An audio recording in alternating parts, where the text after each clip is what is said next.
দেবাদিদেব মহাদেব হলেন আদি দেবতা। তিনি পরমেশ্বর, তিনিই বিশ্বের কল্যাণকর্তা। আচ্ছা বলুন তো, শিবলিঙ্গের অর্থ কী? লিঙ্গ শব্দের অর্থ হল জননেন্দ্রিয়।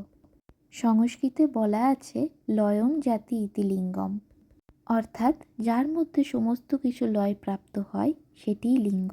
তাই ধ্যানমগ্ন শিবকেই শিবলিঙ্গের প্রতীক বলা হয়। শিবপুরাণে বর্ণিত আছে, একদা দারুবনে ঋষিরা বসবাস করতেন। একদিন শিব ঋষিদের পরীক্ষা নেওয়ার জন্য গায়ে ছাই ভস্ম মেখে নগ্ন হয়ে বনের মধ্যে প্রবেশ করেন এবং বিকৃত মনোবৃত্তি নিয়ে হাতে নিজের লিঙ্গ ধরে থাকেন। সেখানে উপস্থিত কোনো কোনো ঋষিপত্নী ব্যাকুল হয়ে শিবের সামনে উপস্থিত হন। কেউ মোহিত হন, কেউ হাত ধরে তাকে জড়িয়ে ধরেন। এতে ক্রোধে ঋষিরা শিবকে অভিশাপ দেন, তোমার লিঙ্গ ভূতলে পতিত হোক।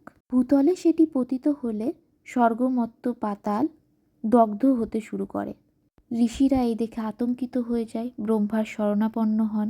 তখন ব্রহ্মা বলেন, এই লিঙ্গ স্থির না হলে পরে জগতের উদ্ধার হবে না। তখন ত্রিদেবের আরাধনায় দেবী পার্বতী আবির্ভূতা হন এবং নিজের যোনিতে মহাদেবের লিঙ্গকে ধারণ করেন। মাতৃযোনিতে স্থাপিত হয়ে এভাবেই শিবলিঙ্গ শান্ত হয়, তথা শিবলিঙ্গ শান্তির প্রতীক।